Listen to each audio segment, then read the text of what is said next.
الحمدللہ رب العالمین والعاقبۃ للمتقین والصلاۃ والسلام علی رسولہ الکریم اما بعد فاعوذ باللہ من الشیطان الرجیم بسم اللہ الرحمن الرحیم۔ معزز ناظرین، اللہ تبارک و تعالیٰ نے دن رات میں اہل اسلام کے اوپر کچھ فرائض عائد کیے ہیں اور حدیث کے اندر بھی اس کا ذکر آیا ہے۔ رسول اکرم صلی اللہ علیہ وسلم نے فرمایا کہ اللہ تعالیٰ نے اسلام کی بنیاد 5 چیزوں کے اوپر رکھی اور ان کو بنیاد کہا گیا ہے کہ ظاہر ہے بنیاد جب مضبوط ہوگی تو مضبوط بنیاد کے اوپر ہی کوئی اچھی جو ہے وہ چھت ڈالی جا سکتی ہے، اچھی عمارت جو ہے اس کو تعمیر کیا جا سکتا ہے۔ تو یہ 5 چیزوں کا ذکر کیا گیا ہے۔ ان میں سب سے پہلے کلمہ توحید ہے، لا الہ الا اللہ محمد الرسول اللہ، اور اس کے بعد نماز، روزہ، حج، زکوٰۃ، یہ ساری چیزیں اللہ تبارک و تعالیٰ نے اہل اسلام کے اوپر فرض کی ہیں، اور ان عبادات کو فرض کرنے کے پیچھے ایک بہت بڑا مقصد ہے، اور یہ عبادات جو ہیں یہ دوسرے مذاہب کی طرح محض پوجا پاٹ، نذر و نیاز اور یاترا کی رسمیں نہیں ہیں کہ بس آپ ان کو ادا کر دیں اور اللہ تبارک و تعالیٰ آپ سے خوش ہو جائے، بلکہ ان عبادات کو فرض کرنے کا ایک بہت بڑا مقصد ہے، اور وہ بہت بڑا مقصد جو ہے اس کا ذکر بھی اللہ تبارک و تعالیٰ نے قرآن مجید کے اندر کیا ہے۔ اللہ تعالیٰ ارشاد فرماتا ہے کہ هو الذی ارسل رسولہ بالہدی والدین الحق لیظہرہ علی الدین کلہ ولو کرہ المشرکون، کہ اللہ تبارک و تعالیٰ نے اپنے آخری پیغمبر حضور نبی اکرم صلی اللہ علیہ وسلم کو دنیا میں دین حق دے کر بھیجا ہی اس لیے تھا تاکہ دنیا کے اندر جتنے بھی ادیان باطلہ ہیں ان کے اوپر دین حق کو غالب کر دیا جائے۔ اور یہ دین حق جو ہے اس کو غالب کرنے کا مقصد کیا ہے؟ تاکہ انسانیت دنیا کے اندر جب بے روی کا شکار ہو جائے، جب انسانیت کے اندر اخلاقی جرائم بڑھ جائیں، ظلم بڑھ جائے، ناانصافی بڑھ جائے، انسان کے خون کا پیاسا ہو جائے، وہ جو حالات عرب کے اس وقت تھے حضور نبی اکرم صلی اللہ علیہ وسلم کی آمد سے پہلے، اس سے آپ بخوبی آگاہ ہیں کہ وہ لوگ جہالت میں اپنی مثال آپ تھے، ایک دوسرے کے خون کے پیاسے تھے، خانہ کعبے کے اندر بت رکھے ہوئے تھے، اور وہ اتنا جو ہے وہ گیا گزرا معاشرہ تھا۔ پھر اس معاشرے کی حالت پر اللہ رب العالمین کو رحم آیا اور حضور نبی اکرم صلی اللہ علیہ وسلم کو اس دنیا کے اندر بھیجا اور دین حق دے کر بھیجا، اور اسی کے ذریعے رسول کل کائنات صلی اللہ علیہ وسلم نے مکہ کے اندر جو 13 سالہ زندگی تھی اس کے اندر افراد کو تیار کیا، لوگوں کی تربیت کی، لوگوں کے اخلاق درست کیے، لوگوں کے اعمال درست کیے، اور جب یہ ایک معقول تعداد جو ہے اس صحیح معنوں میں تیار ہو گئی، پھر آپ صلی اللہ علیہ وسلم نے ان لوگوں کو مدینہ میں ہجرت کرنے کا حکم دیا، اور جب آپ مدینہ میں تشریف لائے تو یہاں پر ایک اسلامی ریاست جو ہے اس کا قیام معرض وجود میں آیا، اور رسول اکرم صلی اللہ علیہ وسلم نے مدینہ میں آ کر اللہ رب العالمین کے اس حکم کی تکمیل کر دی جس کا ذکر اللہ تعالیٰ نے قرآن مجید کے اندر کیا ہے۔ تو اس سے یہ بات معلوم ہوئی کہ محض واعظ و نصیحت کے ساتھ، محض تبلیغ کے ذریعے آپ چاہیں کہ آپ معاشرے کے اندر اصلاح کر لیں گے تو یہ ایک خوش فہمی تو ہو سکتی ہے، لیکن حقیقی نتائج اس سے نہیں نکل سکتے۔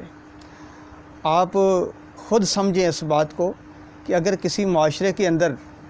حکومت خراب ہو، اقتدار غلط ہو، اور معاشرے کے اندر جو ہے وہ فساد پھیل رہا ہو، مثلاً کسی معاشرے کے اندر بے حیائی اور فحاشی جو ہے اور یہ تیزی کے ساتھ پھیل رہی ہو، تو اس کے پیچھے کیا ہوتا ہے کہ ایک بگڑی ہوئی حکومت جو ہے وہ یا تو اس کام کو خود بھی کرتی ہے اور کرنے کی اجازت بھی دیتی ہے، اور معاشرے کے اندر فساد پھیلتا ہے۔ اسی طرح آپ دیکھتے ہیں کہ معاشرے کے اندر سود خوری کا بازار گرم ہو رہا ہے، تو اس کی وجہ یہ ہے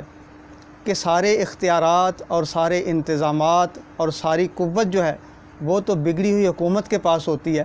تو اس لیے یہ حکومت جو ہے وہ معاشرے کے اندر سود خوری کر کے انسانیت کا خون چوستی ہے، انسانیت پہ ظلم ڈھاتی ہے، اس طرح معاشرے کے اندر ایک بڑا افراط و تفریط جو ہے وہ بڑھ جاتا ہے۔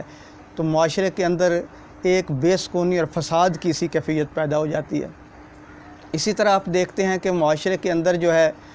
وہ کرپشن بہت زیادہ بڑھ جاتی ہے، چور بازاری بڑھ جاتی ہے، ظلم اور زیادتی بڑھ جاتی ہے۔ تو اس کی وجہ یہ ہے کہ اختیارات کا سارا منبع تو ایک ناجائز اور ایک بگڑی ہوئی حکومت کے پاس ہے، اور وہ خود بھی کرپشن کرتے ہیں، خود بھی اپنا مال بناتے ہیں اور لوگوں کو بھی اس کی اجازت دیتے ہیں اور ظلم ڈھاتے ہیں، ایک دوسرے کے حقوق کے اوپر ناجائز ڈاکہ ڈالتے ہیں۔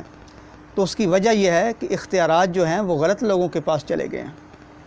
تو حضور نبی اکرم صلی اللہ علیہ وسلم کی سیرت ہمیں اس بات کا پیغام دیتی ہے کہ یہ اختیارات جو ہیں یہ غلط لوگوں کی بجائے اگر نیک اور صالح لوگوں کے پاس آ جائیں، اقتدار اور حکومت جو ہے وہ نیک اور صالح لوگوں کے ہاتھ میں ہو اور اللہ سے ڈرنے والے لوگوں کے ہاتھ میں ہو، تو وہ ایک ایگزیکٹو آرڈر سے اس ساری برائیوں کو ختم کر دیں گے۔ مثلا معاشرے کے اندر جو ہے وہ بے حیائی کا طوفان بڑھ رہا ہو اور آپ محض تبلیغ کرتے رہیں، واعظ و نصیحت کرتے رہیں، لوگوں کو حق کی نصیحت کرتے رہیں، اور آپ یہ سمجھیں کہ یہ لوگ باز آ جائیں گے، جزوی طور پر تو کچھ فائدہ ہو سکتا ہے لیکن مکمل طور پر ان برائیوں کا تدارک نہیں کیا جا سکتا۔ اسی طرح واعظ و نصیحت سے سود خوری کا نظام ختم کرنا چاہیں تو لا حاصل ہے۔ اسی طرح کرپشن کو آپ چاہیں کہ ہم واعظ و نصیحت کے ساتھ ختم کر دیں گے تو یہ بھی ممکن نہیں۔ اس کے جزوی نتائج تو نکل سکتے ہیں لیکن پوری طرح معاشرے سے ان جرائم کا خاتمہ ممکن نہیں جب تک ایک نیک اور صالح قیادت جو ہے اس کی حکومت موجود نہ ہو اور وہ ایک ایگزیکٹو آرڈر کرے تو سارے جرائم جو ہیں اس کا سد باب کیا جا سکتا ہے۔ آپ کو یاد ہے کہ جب نبی اکرم صلی اللہ علیہ وسلم نے مدینہ کے اندر اسلامی ریاست کے قیام کا اعلان کیا تو اس وقت ایک ایگزیکٹو آرڈر جو ہے وہ صادر فرمایا کہ بھئی آج کے بعد شراب حرام ہے، کوئی شراب کے قریب نہیں جائے گا۔ تو آپ نے سنا ہے، آپ نے وہ حدیث پڑھی ہے کہ شراب جو ہے وہ مدینہ کی گلیوں میں اس طرح بہہ رہی تھی جس طرح بارش کا پانی بہہ رہا ہوتا ہے۔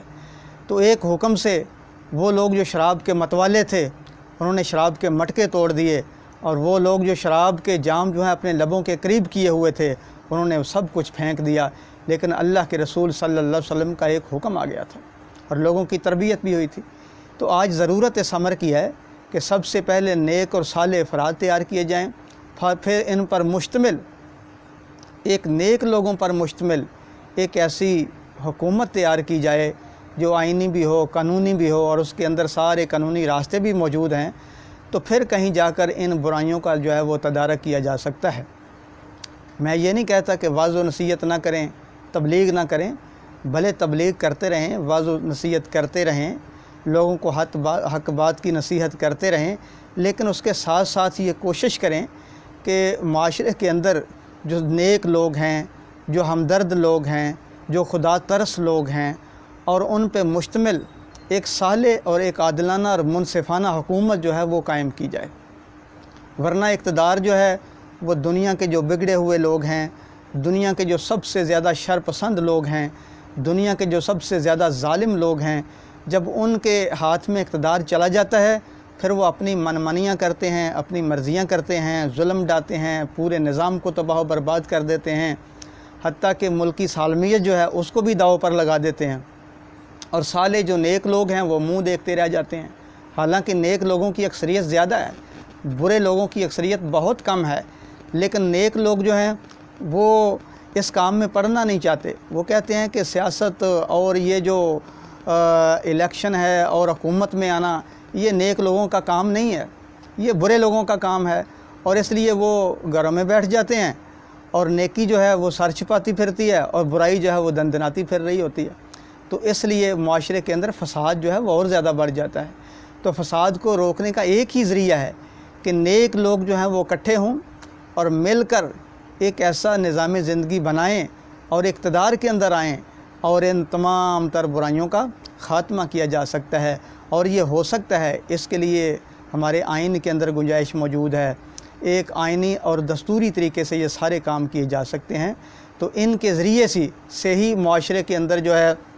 وہ عدل اور سکون کا نظام جو ہے وہ لایا جا سکتا ہے، اور معاشرے کے اندر خوشحالی کو لایا جا سکتا ہے۔ معاشرے کے اندر آپ اپنے ایمان اور ضمیر کے مطابق تبھی زندگی بسر کر سکتے ہیں جب ان تمام تر چیزوں کے لیے نیک لوگ جو ہیں ان کو آپ برسر اقتدار لانے میں اپنا کوئی کردار ادا نہیں کرتے۔ تو اللہ تعالیٰ سے دعا ہے کہ اللہ تعالیٰ ہمیں صحیح معنوں میں اور صحیح فیصلے کرنے کی توفیق عطا فرمائے۔ وما علینا الا البلاغ۔